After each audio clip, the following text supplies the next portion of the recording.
Podcast Sangat Luja. Salam hangat selalu jaya. Hai teman-teman semua, kembali lagi di podcast Sangat Luja. Salam hangat selalu jaya. Sebelumnya saya mau perkenalkan diri terlebih dahulu nih, karena ada pepatah mengatakan tak kenal maka tak sayang. Jadi perkenalkan, saya Tari Pramesti Hanifatul Fauziah, mahasiswi Teknik Pertambangan angkatan 2021. Pada episode kali ini kita akan mendatangkan bintang tamu yang sangat spesial ya teman-teman, karena pada kali ini bintang tamu kita ini dari Dinas Lingkungan Hidup Provinsi Kalimantan Timur.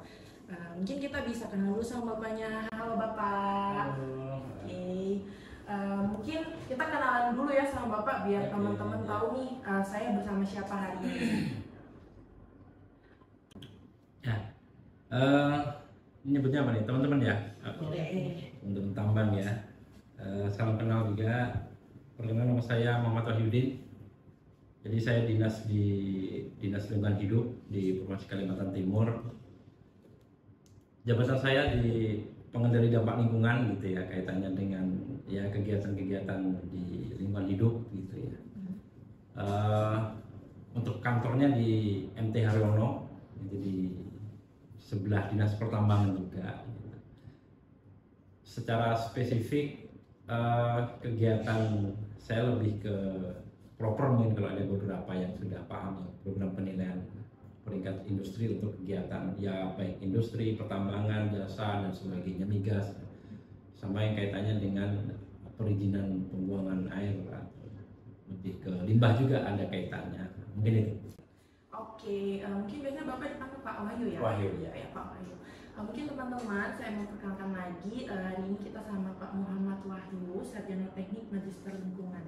Mungkin saya boleh tanya-tanya nih Pak, kan dari titelnya nih Bapak Sarjana Teknik, mungkin sebelumnya tuh Bapak pendidikannya di mana gitu, terus prodi apa gitu Pak? Ya mungkin sama kayak teman-teman di sini ya. Saya basic S1-nya geologi malah, itu geologi tapi UPN gitu ya. Semenjak 2011 saya ikut jadi dinas di lingkungan hidup, jadi lebih banyak sekarang lebih ke lingkungan, makanya ngambil S2-nya di Unmul juga. Saya alumni orang Unmul juga ya Pak ya. S2, jadi lebih ke ilmu lingkungan. Jadi begitu Pak. Baik, mungkin perkenalan singkatnya dari Pak Wahyu udah cukup ya Pak ya. Kita lanjut aja. Nah Pak, kami ini kan sebagai mahasiswa pertambangan Pak ya, maupun mahasiswa lainnya, itu kan pengen tahu Pak, kan sudah marak ya pertambangan modern sekarang yang sudah dijalankan di berbagai tempat. Tentunya dengan perkembangan teknologi yang sudah lebih maju tuh seharusnya perusahaan juga sudah mengupdate gitu Pak ya, untuk pengolahan dari limbah maupun polusinya. Jadi kami ada beberapa pertanyaan nih Pak, pertanyaan terkait tema kita kali ini.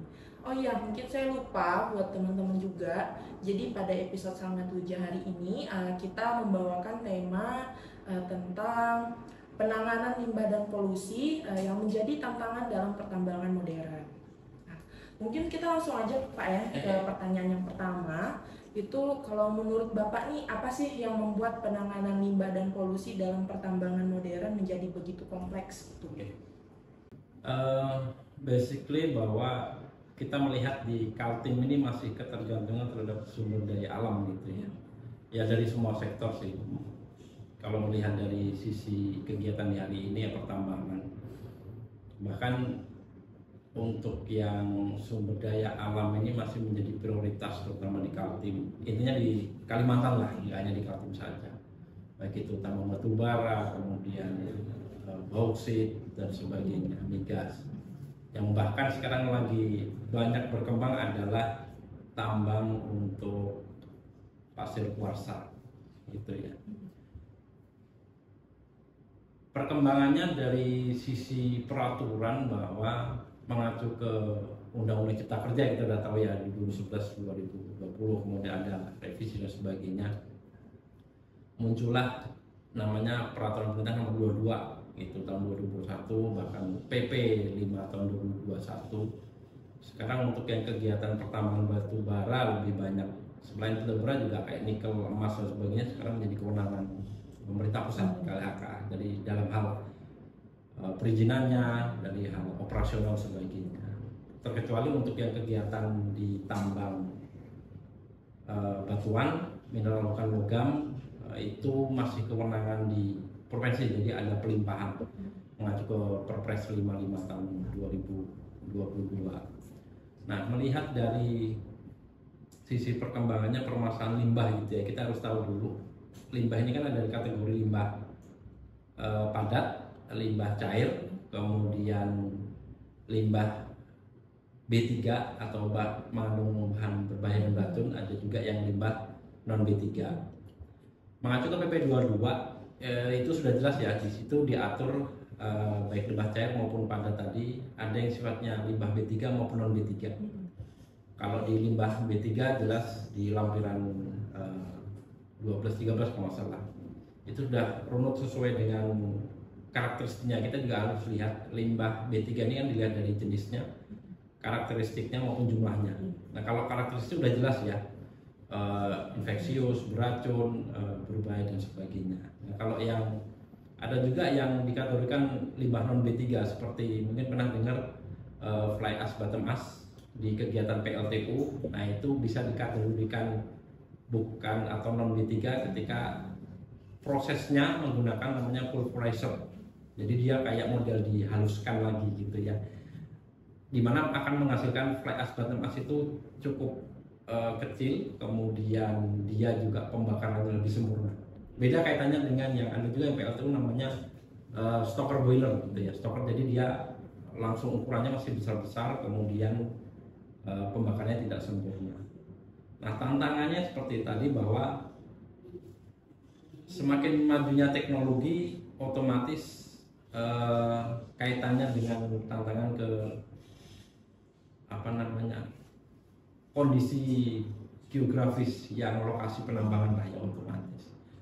Dimana kalau ketika melihat dari pertambangan otomatis dia akan mempengaruhi iklim mikro gitu ya, bukan makro. Kalau makro kan jelas ya iklimnya penghujan atau kemarau. Tapi di iklim mikro itu secara umum akan sangat meningkat kaitannya dengan gas rumah kaca. Karena ada beberapa bukaan lahan ya, lahan. Nah, itu juga ada kaitannya dengan polusi pasti.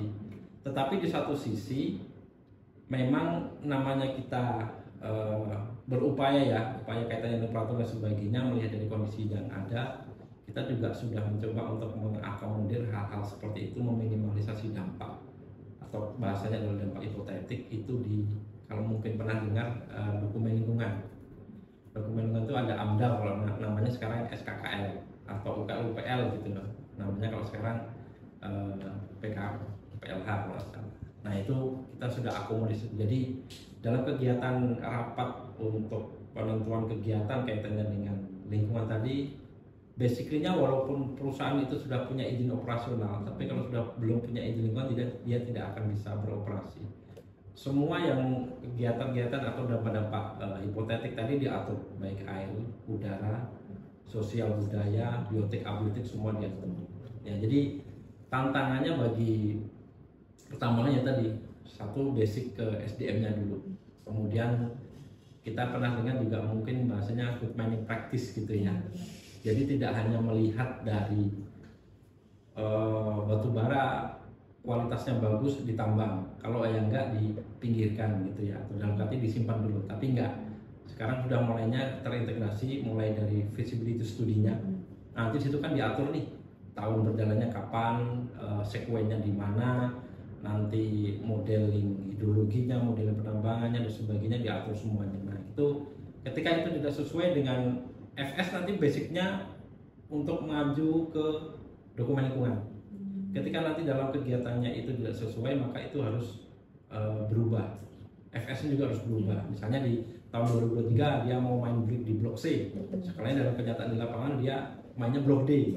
Nah, padahal blok D ini perencanaan di tahun 5 atau tahun ke-6. Nah, itu kan menyebabkan dampak tadi saya sampaikan ya, iklim mikro dan sebagainya. Nah, ini juga bermasalah. Di satu sisi karena tadi balik lagi dunia pertambangan modern ini kan juga notabene syarat dengan energi yang besar.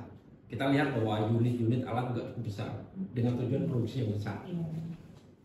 Akan menyebabkan apa? Dengan unit yang besar, karena kita masih ketergantungan energi, satu sisi unit tadi masih pasti akan menghasilkan limbah, baik yang limbah cairnya, ternyata aktif sampaikan yang limbah B3 tadi, ada juga yang emisi.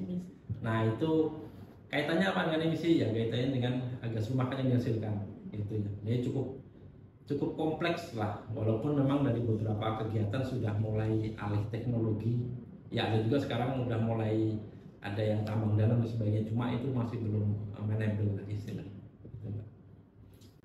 Berarti ini Pak ya, tergantung lagi sama peraturan-peraturan, terus lagi rancangan-rancangan dari pertambangannya Pak ya. Mungkin kita lanjut lagi Pak ya ke pertanyaan kedua kita.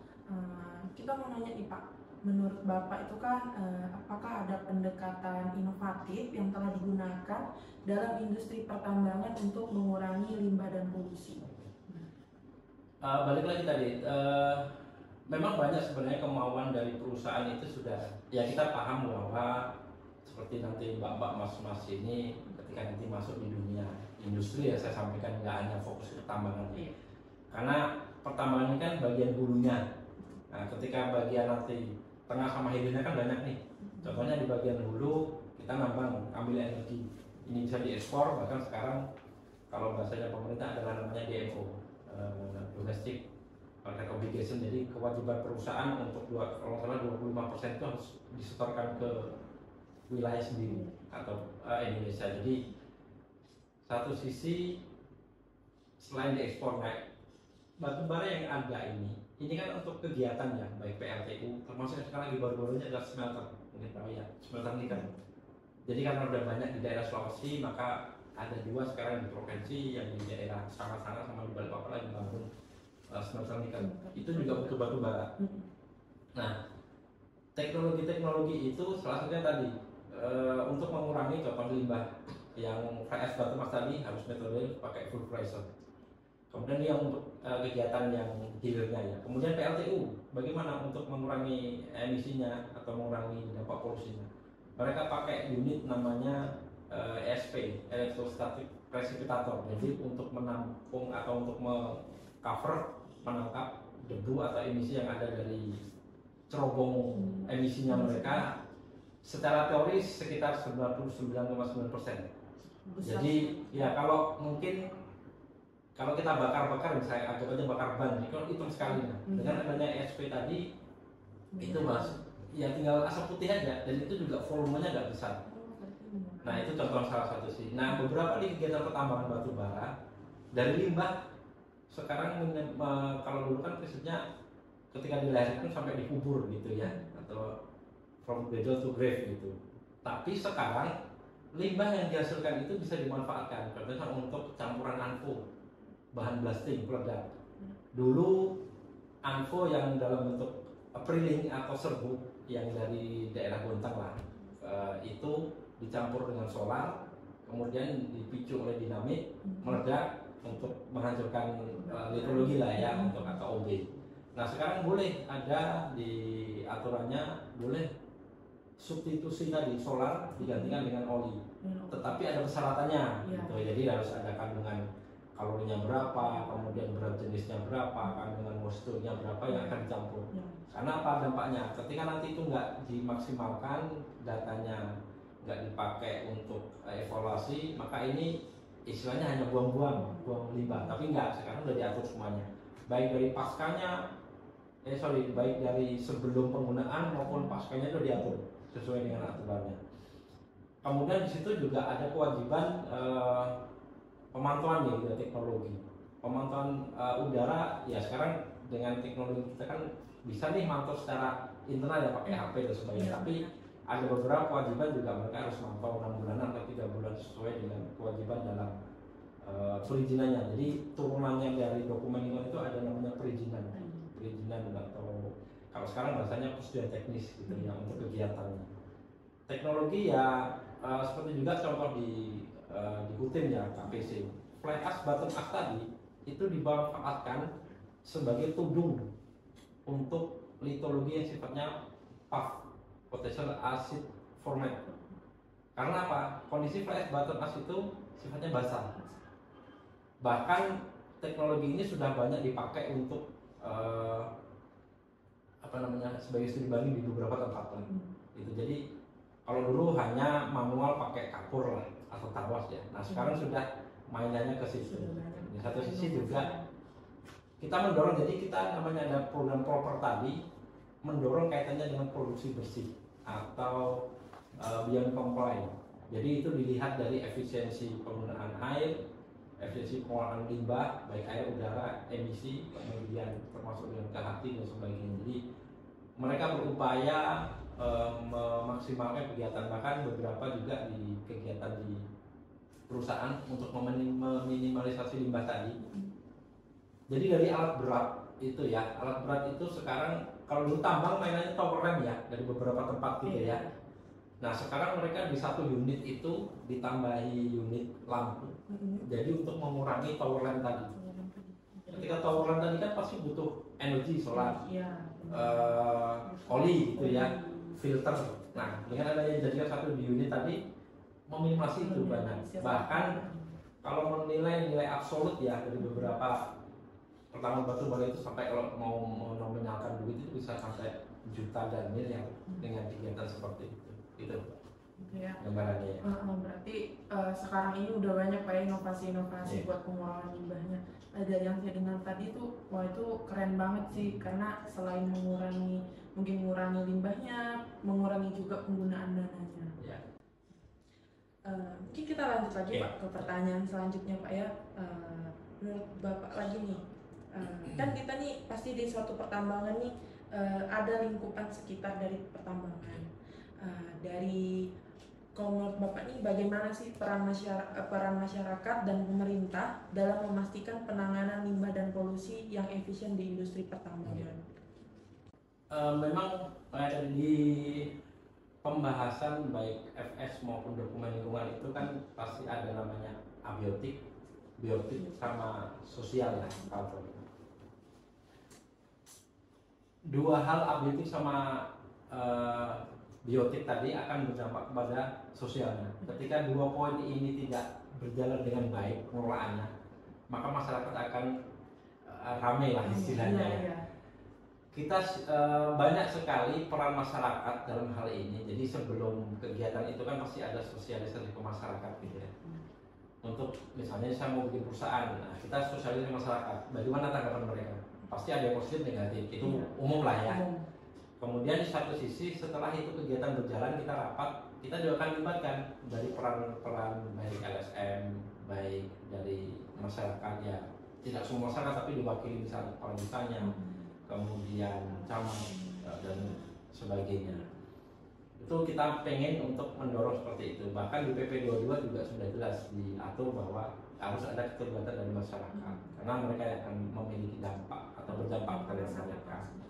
Ketika ada permasalahan di lapangan, kaitannya misalnya tadi ada pencemaran limbah atau polusi gitu ya. Jadi dinas lingkungan hidup baik kabupaten maupun provinsi maupun kementerian, kita membuat semacam pos pengaduan. Silakan pos pengaduan ini disampaikan ke kami, nanti kita akan verifikasi lah. Jikalau data yang disampaikan itu sudah divalidasi dengan baik.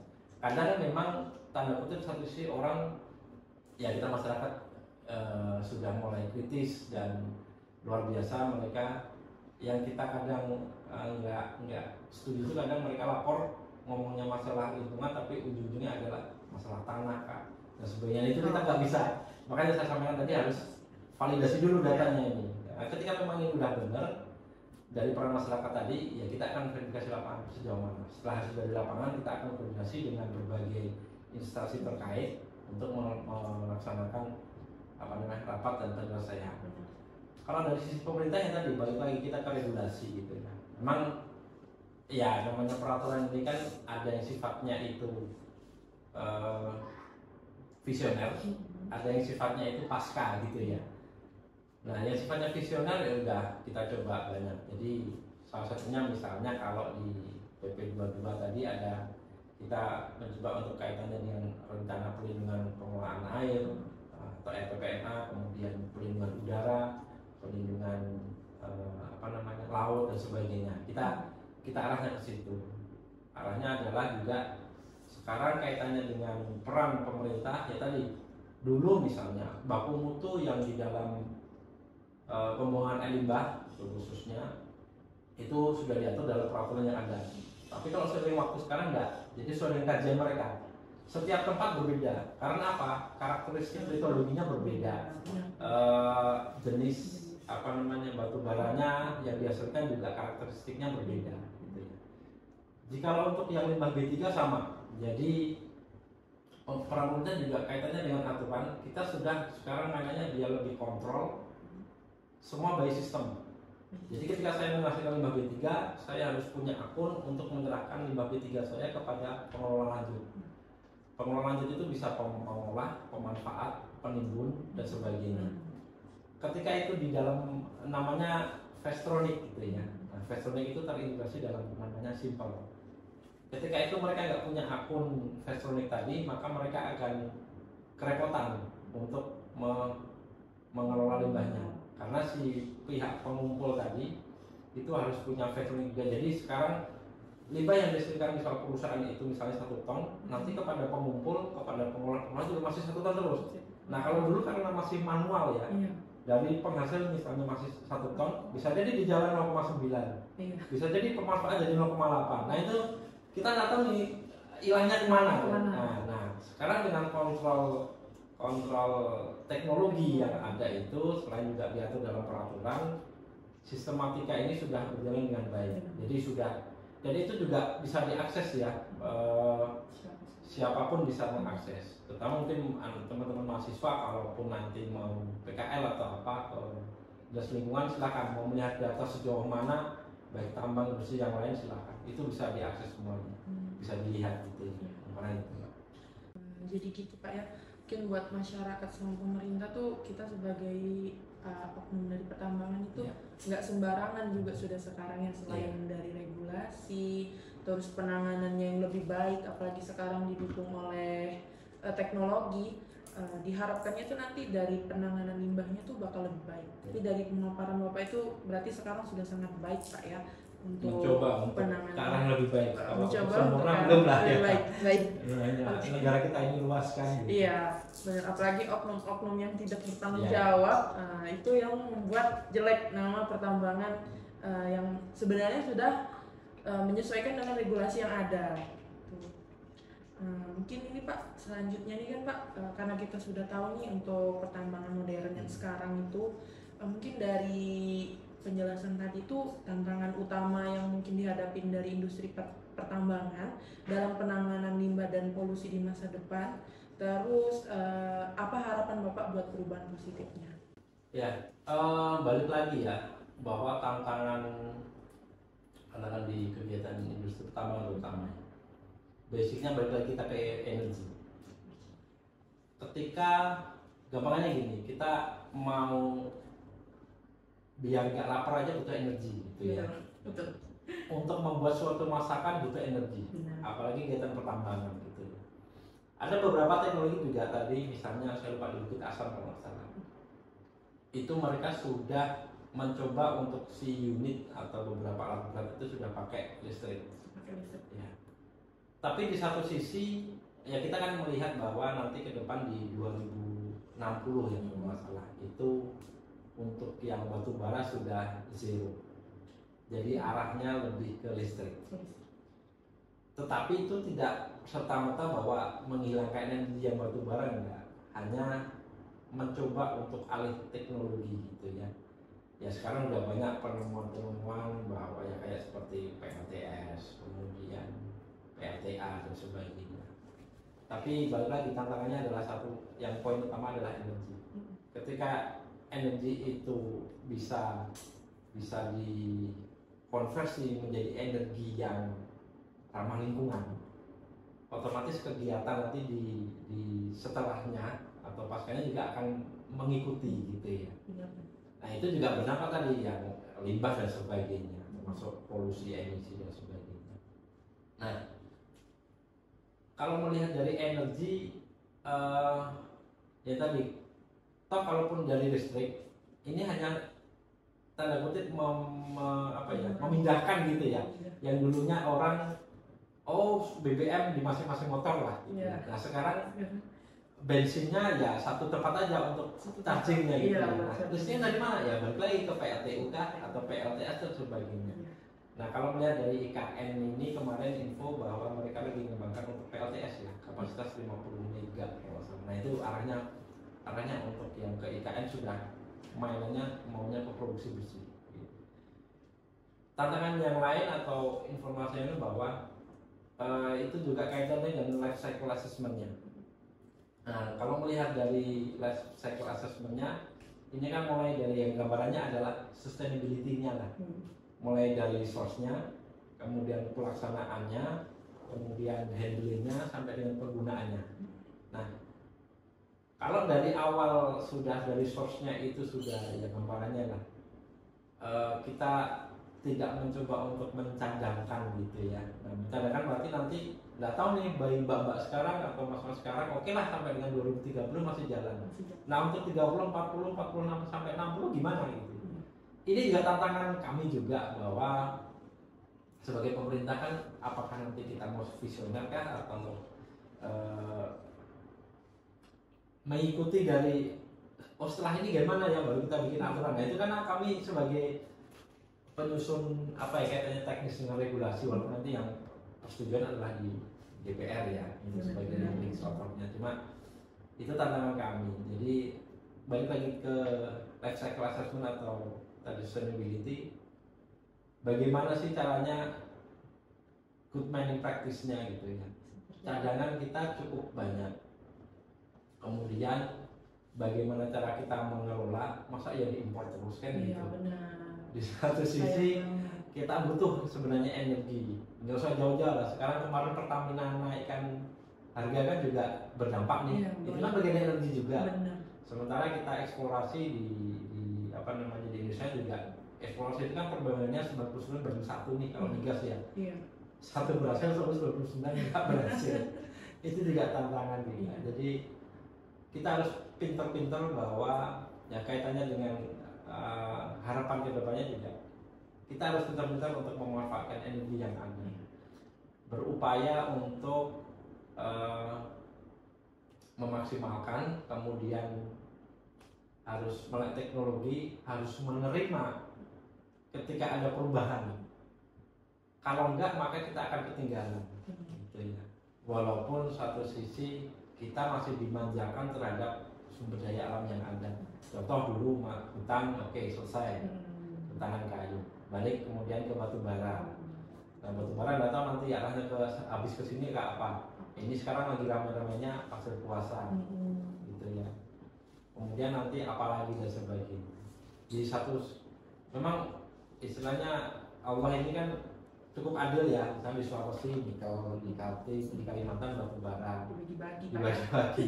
Di Papua misalnya emas dan macam-macam lah. Jadi cukup menantang bahwa nanti kita sebagai pemerintah harus selalu siap terhadap perubahan teknologi dan kita juga siap gitu loh menerima dari kritik dan saran dari baik berbagai pihak. Tapi yang pasti mungkin bagi teman-teman yang di dunia pertambangan ini harus mulai out of the box gitu lah ya, jangan, karena memang sudah jelas di forum internasional 2060 sudah akan zero untuk yang batu bara gitu. Oke, mungkin banyak Pak ya untuk tantangan-tantangan kedepannya itu, tapi mungkin ya dengan perkembangan teknologi itu diharapkan itu bisa sangat membantu buat kita semua. Apalagi sekarang udah banyak nih, malah tambah banyak model-model penambangan yang ada di Indonesia. Oke, mungkin kan dari pertambangan sendiri itu kan perusahaan tuh sudah menyesuaikan untuk peraturannya, regulasinya, baik pun apa aja sih syarat-syarat yang akan mereka lakukan. Mungkin kalau dari Bapak itu bagaimana sih tanggung jawab perusahaan-perusahaan pertambangan dalam mendukung keberlanjutan dan menjaga lingkungan sekitar? Perusahaan, jadi di Kaltim ini saya lupa nomornya berapa, jadi sudah membuat perda kaitannya dengan CSR gitu ya, atau yang kaitannya mereka dengan tanggung jawab sosial. Bahkan di kegiatan kami kaitannya dengan yang masalah proper itu arahnya sudah ke arah yang comply. Menyebutnya adalah SROI, jadi keterlibatan perusahaan kaitannya dengan tadi LCA sustainability terhadap masyarakat sekitar. Perusahaan mempunyai tanggung jawab dalam hal untuk ya masyarakat sekitar itu berdikari lah, gitu bahasanya, atau berdaulat lah ya. Mereka ada kewajiban itu terserah dari mereka. Jadi pemerintah itu setiap tahun kan ada namanya musrembang ya, musyawarah rembuk untuk apa namanya rencana pembangunan. Itu pasti melibatkan dari sektor paling bawah sampai yang paling atas, termasuk juga perusahaan. Mereka harus sifatnya mapping gitu ya. Misalnya nih di daerah A sebenarnya apa sih kebutuhan besarnya? Kita kalau perusahaan tambang ini kan ada yang sifatnya ngomongin sosial, pendidikan, kesehatan dan sebagainya. Mereka juga kalau untuk yang manajemennya yang cukup baik, cukup besar, mereka melakukan namanya social mapping. Jadi mereka melihat dari misalnya lokasi A ini kebutuhan besarnya apa? Oh misalnya lebih ke sanitasi, nah mereka akan prioritas di situ. Misalnya di daerah B kesehatan, mereka akan prioritas itu. Dan itu juga dilaporkan karena untuk yang CSR ini juga ada namanya CSR Award ya. Benar-benar. Nah itu juga gampangnya lah ditandingkan lah. Seberapa besar sih dana yang kamu perusahaan ini untungnya lah misalnya. Kemudian berapa sih CSR-nya yang ada? Di dalam kegiatan pertambangan itu yang namanya RKAB, rencana kegiatan untuk dan pendanaannya, itu juga sudah diatur persentasenya. Misalnya produksi 1 juta, nanti CSR-nya berapa sudah diatur semuanya. Dan itu kalau nanti tahun ini nggak terrealisasi 100%, maka tahun depan akan tetap ditagihkan. Iya, karena itu tadi harus kegiatan juga konkret. Masyarakat juga semakin pintar ya dalam kata arti mereka juga sekarang sudah mulai memikirkan. Kan kalau zaman dulu mindsetnya adalah kamu tak kasih dalam bentuk uang selesai. Nah itu kan mindsetnya zaman dulu lah. Ya, tapi kalau mulai dari perkembangan lah, kalau kayak gitu terus tambang habis ya habis juga. Gitu ya. Itu kan banyak yang terjadi lah. Nah kalau sekarang mereka dididik itu ya, didatangkan instruktur, didatangkan apa namanya orang yang kompeten di bidangnya. Nah kalau kami di CSR juga di DLH kaitannya dengan CSR ini lebih mengembangkan ke tadi kaitannya dengan kalau lagi banyak ini di masalah bank sampah gitu ya. Nah bank sampah ini kan jadi masalah yang besar nih gitu ya. Nah tapi gimana caranya perusahaan cukup andil dalam kegiatan untuk pengolah sampah. Di satu sisi juga kaitannya dengan mungkin pernah dengar Adiwiyata. Adiwiyata itu jadi kaitan juga sampah juga ya. Perusahaan juga memiliki andil untuk di SD kah, SMP atau semua untuk arahnya ke situ.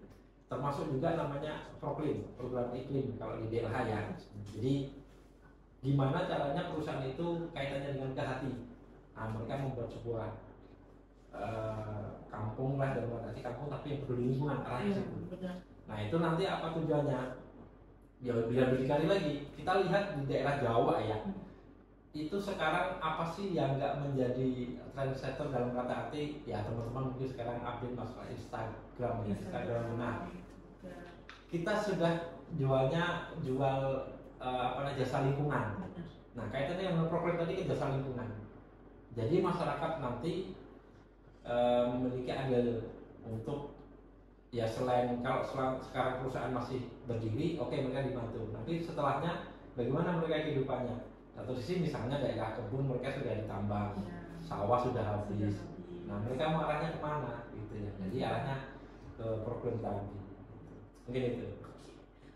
Itu Pak yang mungkin dari perusahaan-perusahaan tuh lebih mengarahkan ke CSR-nya ya, biar masyarakat itu juga mungkin merasakan dampak positifnya lah dari pertambangan tersebut. Selain memajukan pertambangan, juga memajukan masyarakat sekitar yang berada di dekat lokasi pertambangan. Oke, mungkin Pak ini bisa dibilang last question Pak ya dari kami. menurut Bapak ini seberapa pentingnya pendidikan dan kesadaran masyarakat dalam menciptakan perubahan menuju praktik-praktik pertambangan yang lebih ramah lingkungan? Ya seiring waktu itu masyarakat tadi saya sampaikan sudah mulai kritis gitu ya. Karena satu sisi memang kewajiban dari pemerintah kaitannya dengan dokumen yang tadi melibatkan mereka. Kemudian mereka juga ya kita lihat bahwa mungkin kalau teman-teman atau masyarakat di zaman old ya tadi saya sampaikan Pikirnya pendek. selesai gitu, dijual selesai. Tapi enggak, dengan adanya generasi yang sekarang kemudian melek teknologi, perkembangan teknologi sebagainya, mereka lebih mudah untuk sharing informasi, sharing pengetahuan. Mereka juga mudah untuk menyampaikan informasi jikalau ada beberapa hal yang perlu adanya edukasi, bahwa makanya di satu sisi kita sebagai pemerintah ini juga mengedukasi mereka ya dengan cara apa? Ya, sosialisasi ke masyarakat, program-program kegiatan apa yang akan mendorong dalam tanda kutip tidak menghilangkan kegiatan industri, karena satu sisi mereka juga memiliki dampak positif dari kegiatan industri gitu ya. Nah di satu sisi kaitannya dengan tenaga kerja juga di masyarakat sekitar itu kan juga rekrutmen gitu ya. Sebagai contoh misalnya dulu atau teman-teman sekarang yang selesai kuliah ketika masuk di tambang berapa persen sih dari kuliah yang bisa diaplikasikan? Kan gitu ya. Iya, benar. Nah perusahaan memiliki, karena mereka punya target dalam arti keuntungan, ya mereka pasti akan menyekolahkan. Benar. Contoh mereka yang dari masyarakat sekitar yang awalnya hanya jadi tenaga lapangan, dicoba untuk sekolahkan, misalnya nih dikhususkan jadi tenaga supir kah, nanti arah di situ naik lagi ada yang dari pengawas jadinya, sekarang naik dan sebagainya. Itu memang sudah menjadi tanggung jawab bagi perusahaan. Nah itu juga bagian dari alih teknologi, karena sehingga waktu kan sangat berkembang. Nah satu sisi juga peran dari LSM juga. Kita tahu bahwa ya termasuk mahasiswa juga, jadi memiliki peran yang sangat besar ketika kegiatan-kegiatan yang pertama batubara, karena mahasiswa ini kan selain teori, saya nggak tahu ya apakah kaitannya dengan peraturan juga disampaikan, saya nggak tahu nih. Belajar Pak ya. Karena memang nanti ketika keluar harus siap dalam arti ya teknisnya ya regulasinya kan gitu ya dalam dokumen dan sebagainya. Itu juga kegiatan-kegiatan seperti itu juga sampai, dan bahkan sosialisasi kita di perusahaan selalu kita pasti mengadakan kaitannya dengan lingkungan. Di kami misalnya di dinas lingkungan itu ada kaitannya tadi saya sampaikan proper, itu kita sampaikan lagi.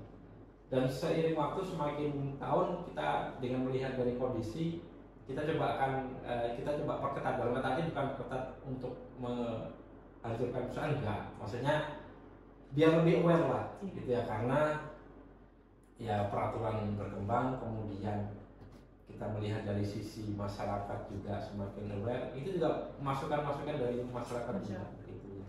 Dengan penilaian seperti itu, audit seperti itu, dan selain audit kewajiban dari perusahaan, maka kami sebagai pemerintah yang melakukan audit dan sebagainya, dan kita lakukan by system juga, ada yang by system, ada yang lapangan.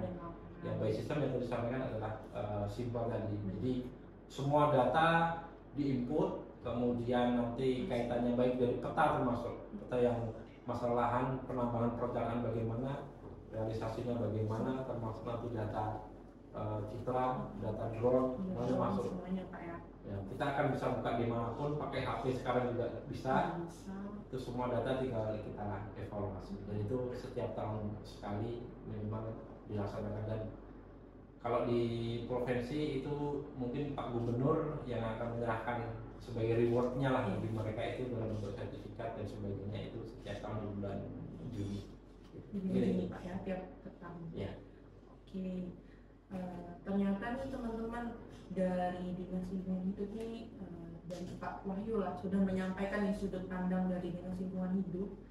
Kalau pertambangan yang baik itu juga pasti memikirkan dampak lingkungannya, selain buat lingkungan, ke masyarakat, itu pasti sudah diatur juga dalam peraturan perundang-undangan, diregulasi, apalagi dari rencana pertambangan itu sendiri. Mungkin sebagai penutup podcast kita nih Pak hari ini, mungkin ada kali ya sedikit penyampaian dari Bapak, kesan maupun pesan lah buat kita sebagai mahasiswa nih, nggak pertambangan aja mungkin Pak, mungkin buat seluruh mahasiswa, apalagi mahasiswa yang cinta akan lingkungan gitu, untuk kehidupan kita ke depan. Ya, bagi teman-teman ya terutama, jadi seiring dengan perkembangan teknologi terutama ya, pola pikirnya harus out of the box tadi saya sampaikan. Jadi jangan minder bahwa saya orang pertambangan harus kerja di tambang. Kayak saya orang tambang gitu basicnya ya. Mungkin kalau teman-teman tambang di sini tahunya ada sumber daya ngambil. Kalau saya kan basicnya nyari dulu kan gitu ya. Tapi saya tiba-tiba masuk di pemerintahan. Tapi paling enggak kalau nanti tadi kaitannya dengan tidak usah ragu gitu ya.